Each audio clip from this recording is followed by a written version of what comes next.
자신 있겠습니다. 자신 있어. 진짜.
아멘.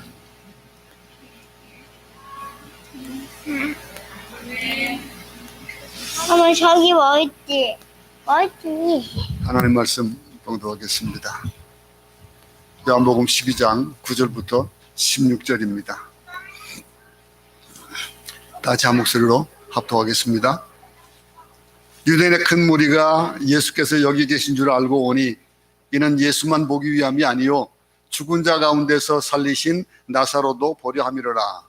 대제사장들이 나사로까지 죽이려고 모의하니 나사로 때문에 많은 유대인이 가서 예수를 믿음이로라. 그 이튿날에는 명절에 온 큰 무리가 예수께서 예루살렘으로 오신다는 것을 듣고 종려나무 가지를 가지고 맞으러 나가 외치되 호산나 찬송하리로다. 주의 이름으로 오시느니 곧 이스라엘의 왕이시여 하더라. 예수는 보고 다시니 이는 기록된 바 시온 따라 두려워하지 말라. 보라 너희 왕이 나귀 새끼를 타고 오신다 함과 같더라. 제자들은 처음에 이 일을 깨닫지 못하였다가 예수께서 영광을 얻으신 후에야 이것이 예수께 대하여 기록된 것임과 사람들이 예수께 이같이 한 것임이 생각났더라. 아멘. 예수님께서 베다니에 계신다라고 하는 소문을 듣고 유대 사람들이 몰려들었습니다. 이 베다니에 대해서는 우리가 잘 알듯이 나사로가 오늘 이 일 전에 다시 살아나는 그런 놀라운 일이 있었던 그런 일입니다. 그곳입니다. 예수님뿐만 아니라 무덤에서 살아나왔다라고 하는 나사로가 그곳에 있다라는 소문을 듣고 그를 보려고 많은 사람들이 이렇게 몰려들었습니다. 큰 무리라 그랬습니다. 큰 무리가 선교제 저희가 처음 왔을 때 그때는 뭐 선교사도 많지 않고 몇 명 되지도 않는 그런 때입니다. 그러다 보니까 외국인이 왔다, 선교사가 왔다라고 하는 그 얘기에 그때 당시에는 망고나무 밑에서만 예배드려도 한번 모이는 무리들이 보통 뭐 100여 명 이상 그 마을 전체가 다 모였습니다. 그 모이던 그들이 무엇을 보고 왔는지는 뭐 아마 잘 알 겁니다. 피나투보 화산이 터지면서 그러면서 그들이 내지로 내려왔고 먹을 것이 없고 입을 것이 없는 그들에게 저희가 옷도 갖다 입히고 먹을 것도 갖다 주고 또 의료 선교도 하고 그랬었습니다. 그러니 바라는 것들이 참 많았습니다.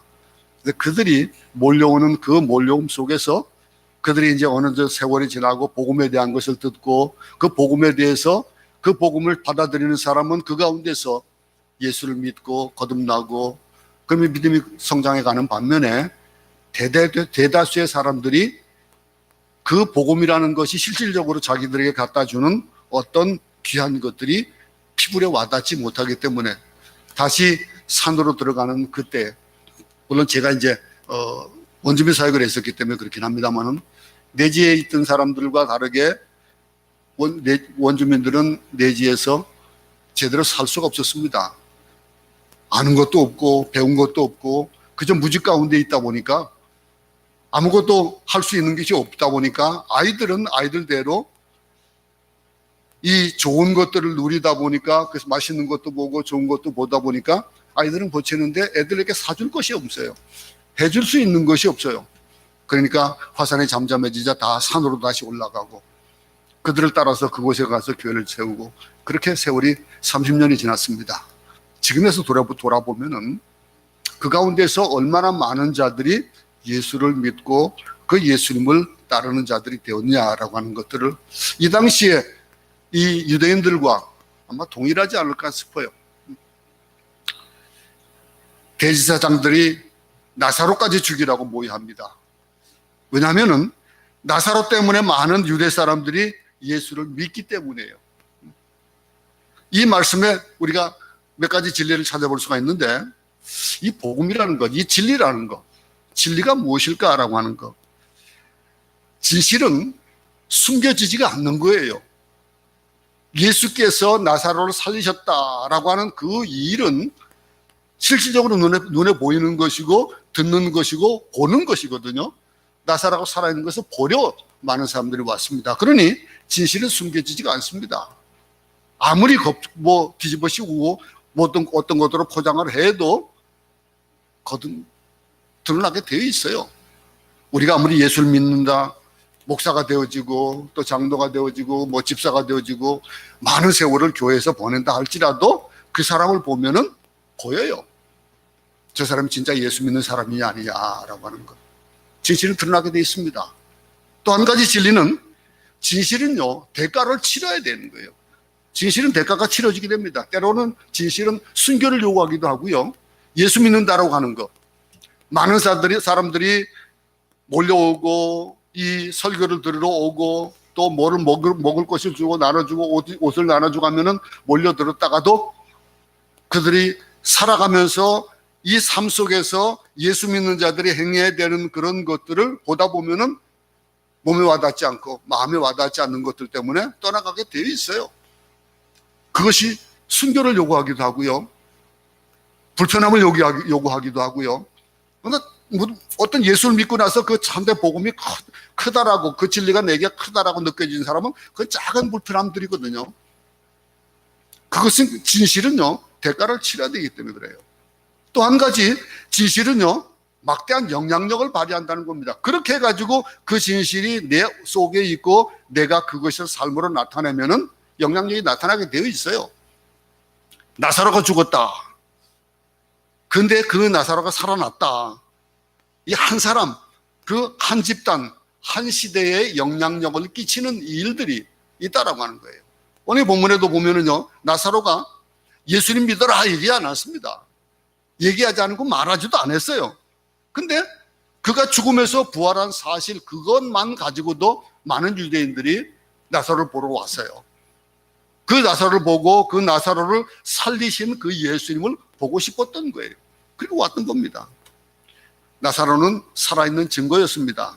나사로를 보는 사람은 그를 살리신 또 예수님이 누구냐라고 하는 것들 궁금할 수밖에 없는 거예요. 떠올릴 수밖에 없잖아요. 죽어서 냄새나던 그런 시체였었으니까 어떻게 기절했다가 살아났다는 얘기도 못 하잖아요. 하루 이틀도 아니고요.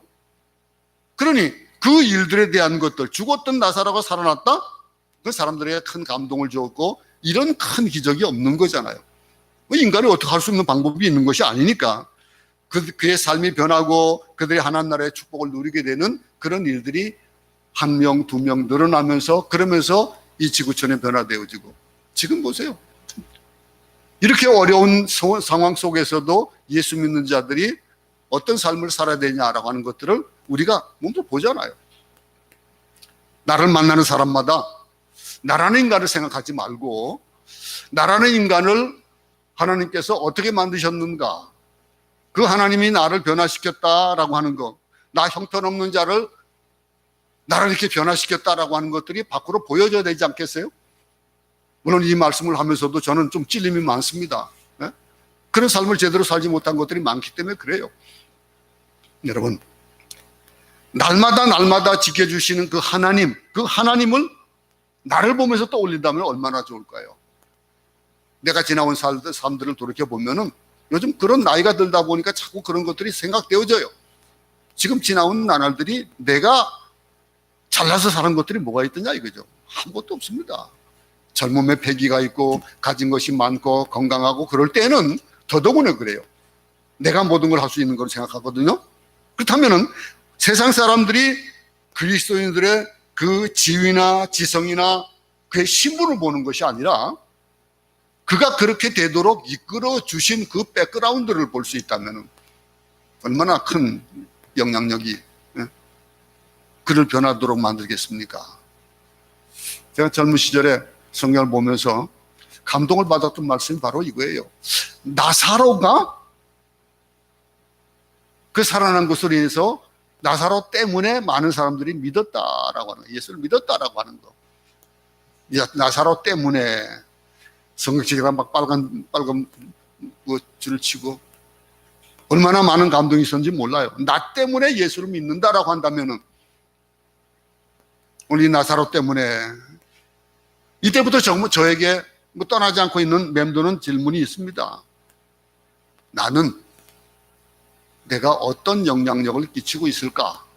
나를 보고 많은 사람들이 뭐라고 얘기할까? 라고 하는 거. 다음날 명절을 맞이하기 위해서 많은 사람들이 몰려왔습니다. 예수님이 오신다는 그 소식을 듣고 많은 사람들이 종려나무 가지를 들고 흔듭니다. 예수를 맞으러 나왔습니다. 호산나! 주의 이름으로 오시는 분에게 복이 있도다. 이스라엘의 왕에게 복이 있도다. 이렇게 외치는 거예요. 12장 12절에 보면은 예수님이 드디어 예루살렘에 입성하십니다. 근데 예수님께서 이 땅에 사신 세월이 몇 년이에요? 33년이에요. 근데 33년의 세월을 사셨는데 그 앞에 30년 동안의 기록이 별로 없어요. 어릴 때의 기록이 잠깐 기록이 되어져 있고 없어요. 그 3년간의 공생의 3년간의 기록이 대부분이고 그것 중에서도 마지막 1년의 기록이 대부분입니다.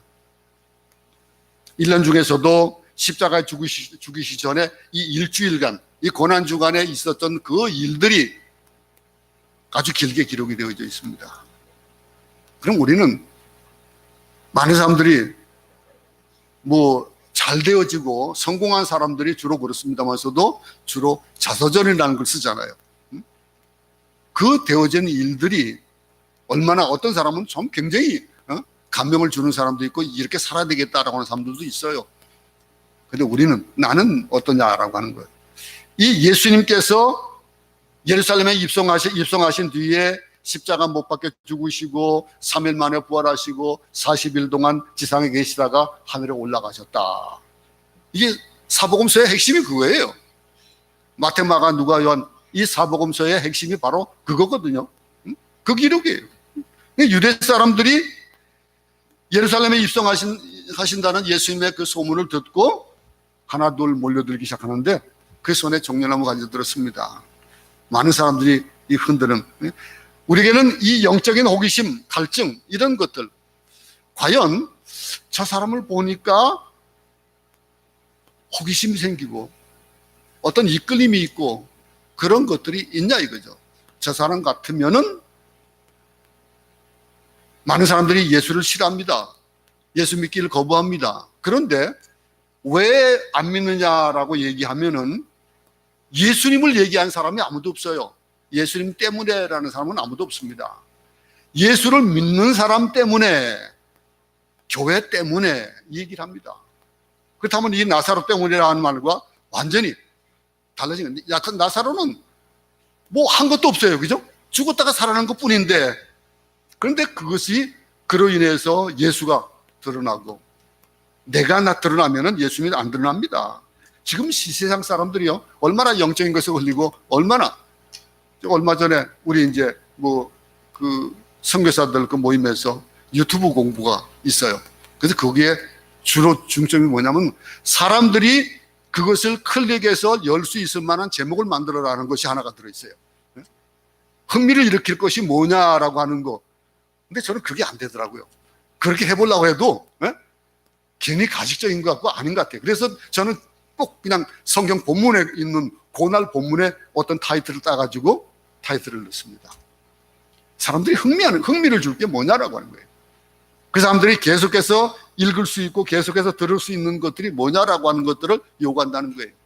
교회를 향해서, 나를 향해서 어떤 호기심, 어떤 갈증을 가지고 있느냐라고 보면은 세상 사람들은 다 갈증하고 있습니다. 목말라하고 있어요. 영적인 것에 목말라하고 있거든요. 그러니까 영적 목말름에 고달파하고 힘들어하는 그런 속에서 그들에게 대안을 줄 수 있는 것들이 교회가 내세워야 되는데 없더라는 거죠. 대부분 교회를 통해서 그 갈증을 해소하기 원하거든요. 근데 교회가 영적으로 무기력해지면은 사람들은 졸다 그냥 가는 거예요. 목사가 무기력하니까, 목사가 말씀을 제대로 선포하지 못하니까, 그러니까 조는 거예요. 조는 이유가 뭘까요? 그 사람은 믿음 없어서? 아니요. 목사가 설교를 제대로 못하기 때문에 그래요. 사람들은 그리스도인들에게 교회에 대해서 기대감을 가집니다. 영적인 갈등이나 호기심을 풀어주기를 바라는 그들. 그래서 교회가 많은 부분에서 위기를 맞게 되는 거예요. 그 갈증을 해결해 주지 못하니까. 예수 믿는 사람들은 많은데 아무 일도 일어나지 않는다. 얼마나 위험한 일입니까?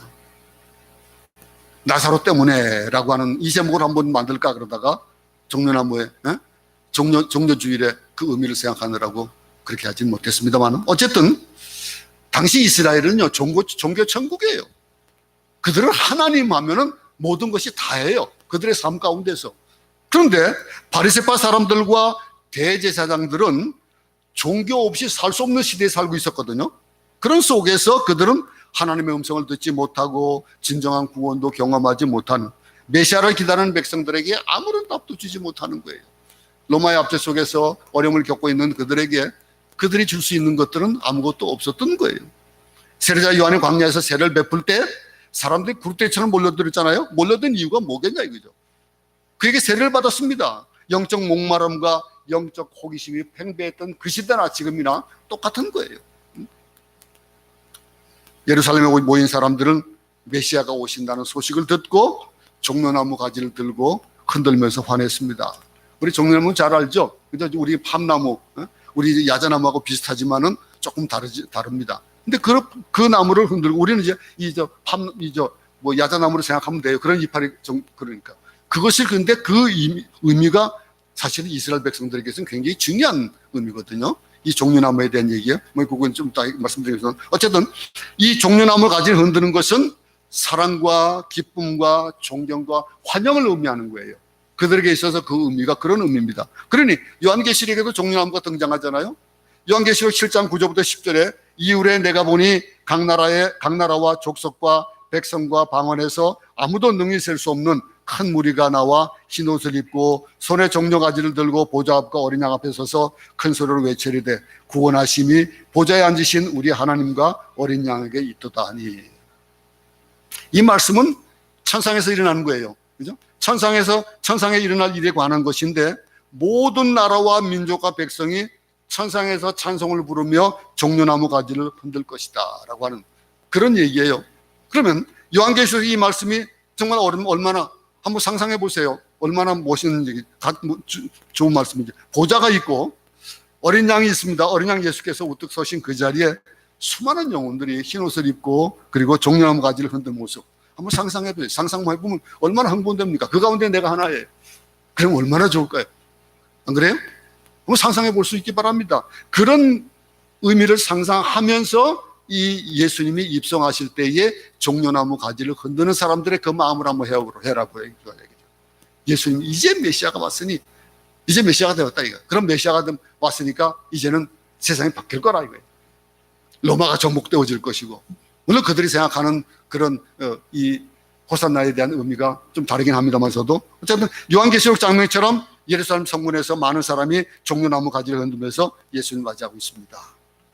근데 예수님께서 뭘 타고 들어갑니까? 나귀를 타고 들어가셔요. 나귀를 타고 들어가요. 상상해 보세요. 참 매우 우스꽝스러운 그런 적입니다. 오늘 이 타이틀 할 때 이제 그림이 있었습니다. 그 그림에 보듯이 얼마나 백마를 타고 온다면은 그러면 얼마나 멋있을까요? 다 개선장군 같이 백마를 타고 막 훨씬 좋아 보였을 텐데 말이에요. 그죠? 백성의 함성 울려 퍼지는 가운데 깃발을 든 그 기병대가 호위를 하면서 그러면서 예수님이 위풍당당하게 예루살렘으로 다 백마를 타고 오신다. 상상해 볼 수 있기 바랍니다. 얼마나 멋있습니까? 근데 실제로는 예수님이 조그마한 나귀를 타고 오세요. 저랑말 타고 오시는 거예요. 가난한 백성들은 종려나무 가지를 흔들면서 자기 겉옷을 벗어가지고 양탄자 삼는 거예요. 그 예수님의 앞길을. 근데 이 장면이 얼마나 중요한 거냐면요. 사람들은 호산나 주의 이름으로 오시는 분에게 복이 있도다라고 하는 거예요. 이스라엘의 왕에게 복이 있도다. 이 노래를 함성을 부르는 것이 그들에게 있어서는 굉장히 중요한 의미가 뭐냐면요. 호산나가 뭐냐면 구원하소서라는 히브리 말이거든요. 이 구원하소서라고 하는 그 의미. 지금의 로마의 압제에서도 구원하시고 모든 것들을 구원해달라고 하는 것들이 그들의 삶 가운데서 굉장히 중심적인 것이 있었어요. 시편 118편입니다. 한번 찾아보시기 바랍니다. 118편 25절 한번 찾아보시기 바랍니다.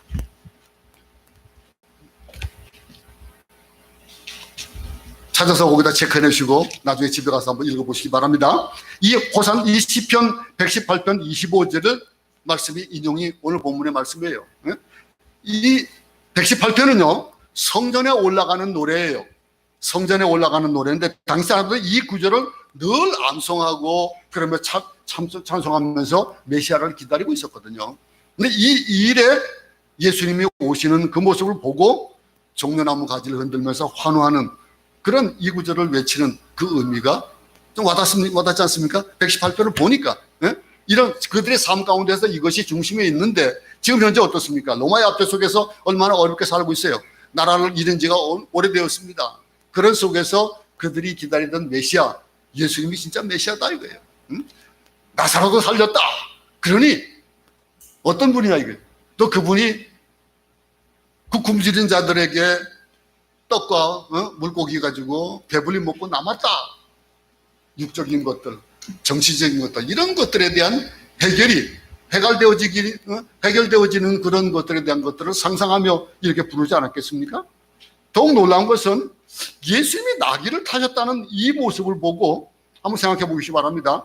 어린 나귀 한 마리를 보시고 그 위에 올라앉으셨는데 이것이 성경에 기록된 말씀이에요. 요한복음 12장 14절부터 15절의 말씀입니다. 시온에 따라 두려워하지 말라 보라 내 왕이 새끼 나귀를 타고 오신다. 매우 아주 시적이고 소박한 모습이에요. 한편으로는 아주 희극적인 모습입니다. 세상의 영웅이나 개성장군이나 혹은 권력자처럼 세상을 호령하는 자가 아님이라는 거예요. 우리의 구원자는 도살장에 끌려가는 소와 같고 털 깎는 자 앞에서 잠잠한 양 같다. 보기에 흠말 것이 아무것도 없다. 십자가에 처절하게 돌아가시는 그분이다 라고 하는 거예요. 이분이 바로 메시아입니다. 메시아. 예수께서 오시는 그 메시아. 예수님이 나귀 새끼를 타고 보통 사람들의 환영을 받으며 예루살렘에 입성하는 모습에서 우리가 몇 가지 의미를 가질 수 있을 텐데 이 입성하셨다라고 하는 것, 그분의 비전과 꿈이었던 십자가 행진이었다는 거예요. 그분이 예루살렘에 들어가시는 이유가 뭡니까? 뭐하러 들어가십니까? 그 보좌에 앉기 위해서 가시는 거예요? 아니거든요. 십자가에 돌아가시기 위해서 가시는 거예요. 그거는 우리에게는 굉장히 힘든고 어려운 일이 되어지는 것들이겠지만은 예수님으로서는 그게 비전이에요. 그게 우리를 향하신 것들이거든요. 예루살렘 입성에 대한 것들은요, 어떤 그런 한 복음서가 있는 게 아니에요. 마태, 마가, 누가, 요한의 이 사복음서에 아주 빠짐없이 다 기록되어 있습니다. 특히 마가복음 10장 32절부터 34절에는요, 예수님께서 나귀를 타고 예루살렘 입성하시는 곳에서 자세하게 또 제자들에게 설명하십니다. 그런 내용이 들어있어요. 종려나무 가지 들던 사람들이 호산나 환영을 받고 그들의 환영을 받으면서 입성하실 것, 이것을 제자들에게 미리 말씀하셨거든요. 그러면 좀 깨달음이 있어야 될 텐데, 제자라면은 아마 우리가 그 당시 있었어도 못 깨달았을 거예요. 십자가에 못 박혀 죽으러 가시는 길이다, 이 말씀을 하셨었어요. 그 일을 들으면서도 그들은 몰랐던 거거든요. 근데 한번 생각해 보세요. 우리 가운데 누가 일주일 후에 당신이 죽을 것입니다, 또는 일주일에 내가 죽을 거다 알고 있는 사람이 있습니까? 며칠 후에 내가 죽을 것이다 알고 있는 사람이 있습니까? 자신의 미래를 분명히 안다 하는 것, 그러면은 오늘 지금 이 자리에 서 있는 거, 오늘 또 밥 먹는 거, 예배 드리는 것, 아마 이런 것들이 남다를 거예요. 만남이라든가 한마디 한마디가 참 남다를 거예요. 이제 일주일이 있으면 내가 하나님과 같다, 그런다면은 함부로 말하고 함부로 행동하고 그렇게 지낼 수 있겠습니까? 영원히 죽지 않을 것처럼 살기 때문에 오늘 우리가 살고 있는 거예요. 그렇게 살고 있어요. 우리는 오늘 본문에 보듯이 예수님께서 입성하신다는 의미를 한번 생각해 볼 때에 십자가를 지러 가신다라고 하는 의미를 꼭 한번 생각해 보시고요. 또 한 가지 의미는요, 예수님께서 예루살렘에 입성하시는 것은 뭐라고 했습니까? 스가랴서의 말씀을 인용하면서 말씀이 이루어지는, 성경이 이루어지는 예언의 응답이다라고 하는 것들을 우리가 보게 되거든요. 나귀 새끼를 타고 종려나무 가지 걷는 사람들의 환호를 받으면서 예루살렘에서 입성하신 것은 우연의 일치가 아닙니다. 스가랴 9장 9절을 한번 찾아보겠습니다.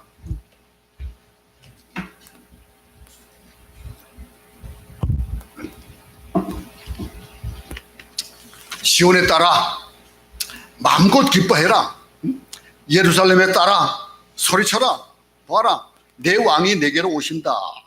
그는 의로우시며 구원을 베푸시는 분이다. 그는 겸손하셔서 나귀를 타시니 어린 나귀 새끼다, 그러고 있잖아요. 근데 이 본문 그대로 보세요. 이 말씀이 그대로 예언되어진 그것이 이루어지고 있는 거예요. 예수님께서 그렇게 행하시는, 이 예루살렘에 들어가시는 이유가 바로 이런 것입니다. 이 말씀이 메시아에 대한 예언이거든요. 구약에는요, 메시아가 태어날 장소라든가 시간이라든가 모습이라든가 이런 것들이 모두 예언이 되어 있었습니다. 그 예언에 예수님께서 오심이 딱딱 맞아 들어갔고 예수님께서 메시아다라고 하는 것들이 궁극적인 해석이 되어지는 것들이에요. 왕이 예루살렘에 입성하실 때 나귀 새끼를 타셨다? 그 이유는 온 인류의 죄를 대신 지실 왕이 공의로우며 구원을 베푸시고 겸손하시기 때문이다라고 하는, 이런 내용은요, 요한복음 12장 15절에서 정확하게 짝을 이루어지는 그런 말씀으로 나타나고 있습니다. 시온에 따라 두려워하지 말라, 보라 내 왕이 새끼 나귀를 타고 오신다. 마가복음에서는 예수님이 예루살렘에 입성하시는 것은 십자가에 죽으시고 인류의 모든 죄를 용서하시기 위함이다라고 말씀했습니다. 근데 요한복음 12장 15절은 구약 예언의 응답이거든요. 그런데 이렇게 말씀들이 예언되어지는 것들이 이루어지는 것, 그 일들을 좀 한번 고대해 볼 수 있기 바랍니다.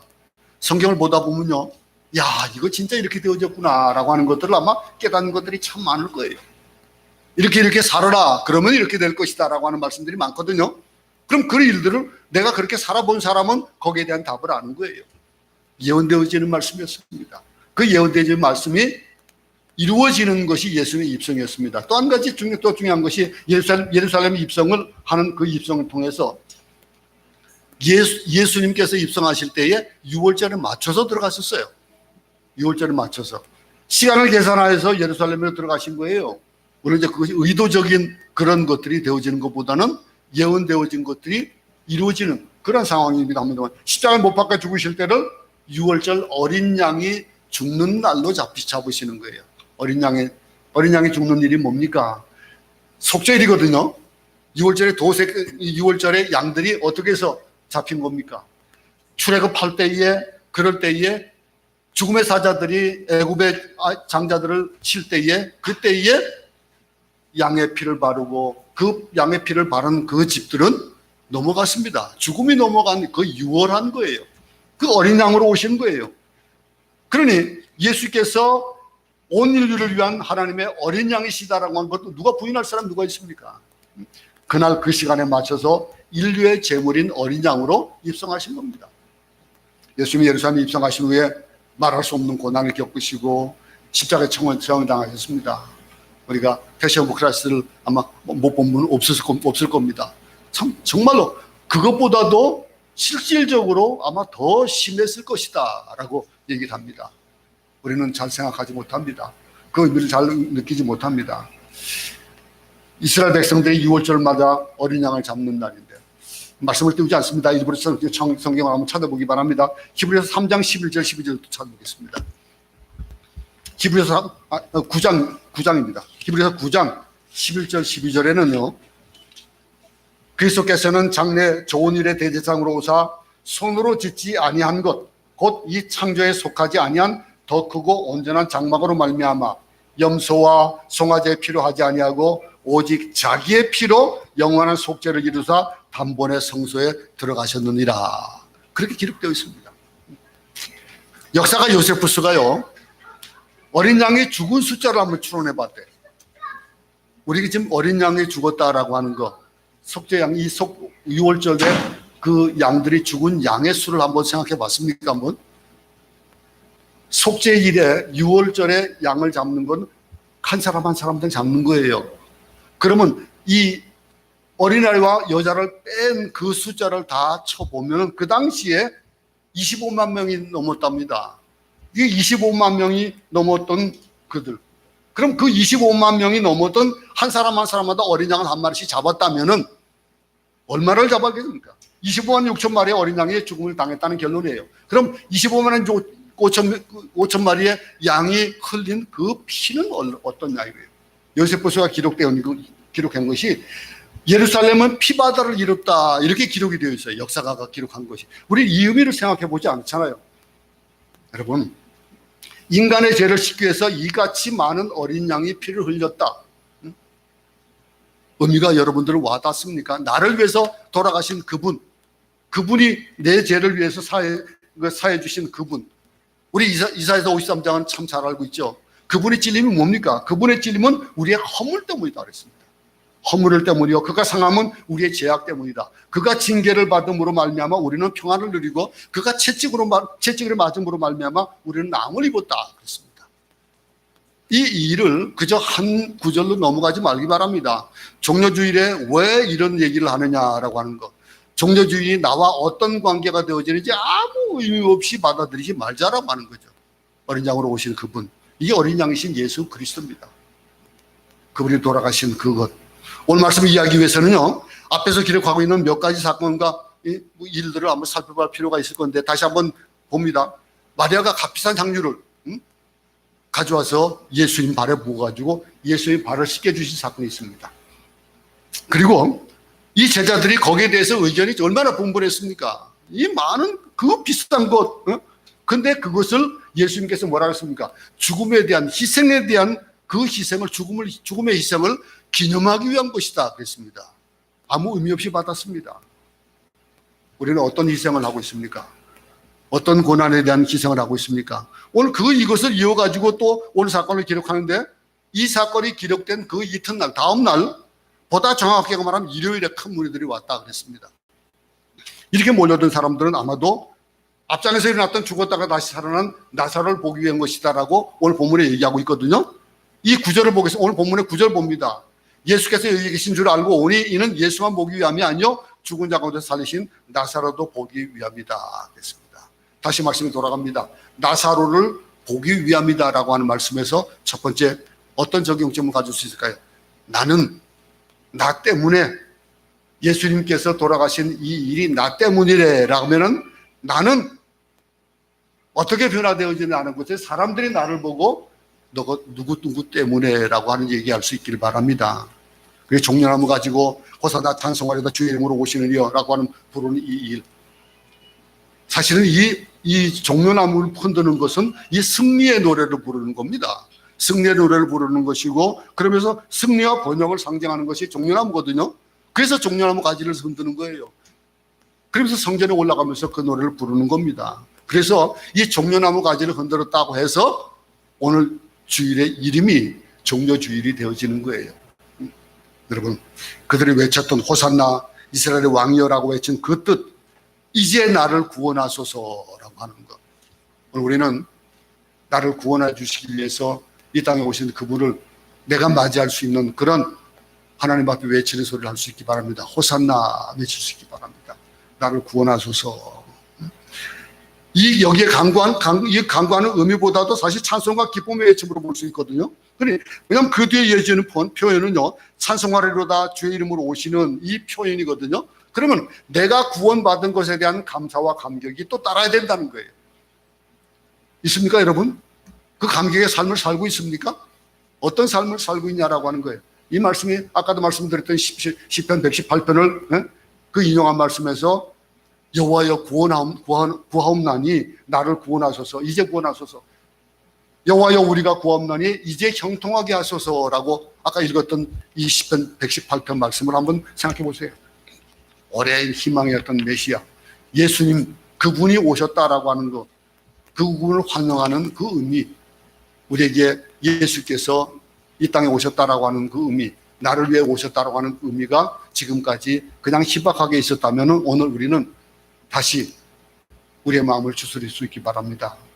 당시 예루살렘에서 그 로마인들의 압제 가운데 있었던 그 유대인들의 한번 상황을 보면서 오늘날의 우리의 상황도 한번 비교해 보시기 바랍니다. 그 압제적으로 정치적으로 또 경제적으로 신앙적으로 얼마나 어려운 상황에 있었습니까? 그 어려움 속에서 그들은 정치적으로 경제적으로 해방시켜줄 메시아를 기다리고 있었습니다. 온 마음을 담아서 예수를 정치적인 메시아로 그렇게 부르짖고 있는 거예요. 그 메시아로 인정하고 환호하고 있는데 우리는 오늘 이 시간에 이 자리에 왜 나왔습니까? 예배를 드리러 나온 우리의 마음이 무엇을 간구하고 있습니까? 코로나가 빨리 없어지길 바랍니다. 이 코로나 때문에 내가 못 살겠어요. 코로나 때문에 사업이 안 돼요. 우리가 바라는 것들이 뭐냐 이거죠. 정작 우리가 바라야 될 것들은 뭡니까? 분명한 것은 이스라엘의 왕으로 오셨다라고 했거든요. 근데 이 군중들을 향해서 사실은 이 예수님께서 이 땅에 오신 그 이유에 대해서 이 호칭에 대한 그 관점을 우리는 다시 한번 생각해 보아야겠다는 거예요. 만왕의 왕이다라고 하는 것. 예수께서 보신 만왕의 왕의 모습, 그 모습이 무엇으로 보였습니까? 겸손한 왕으로 오셨습니다.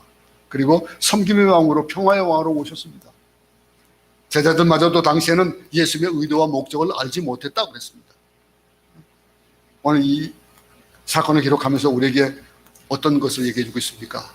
예수님이 오신 그 의미, 힘과 전쟁으로 무력으로 평화를 주기 위해 오신 분이 아니라라고 하는 것. 우리가 추구하는 예수님, 그 하나님이 오늘 우리에게 어떤 하나님이신지를 다시 한번 생각해 볼 수 있기 바랍니다. 많은 사람들이 교회를 옵니다. 교회를 다니고 예배드리면서 주님을 환호합니다. 찬송합니다. 그럼에도 불구하고 군중들처럼 그렇게 세상적인 것들을 요구하고 본래적인 의미와 다르게 그렇게 예수를 믿고 있는 경우들이 얼마나 많은지 몰라요.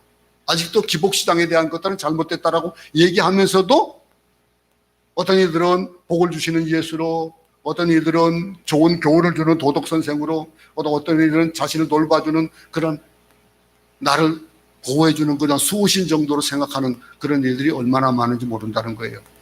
우리가 꿈꾸고 있는 메시아가 뭔지를 오늘 다시 한번 돌이켜 볼 수 있기 바랍니다. 내가 예수님이 내게 어떤 분이냐라고 하는 거. 예수께 나오면은 경제적으로 풀어지고 내 주위에 있는 적들을 쓸어버리는 그런 예수님이냐, 그런 메시아냐라고 하는 거.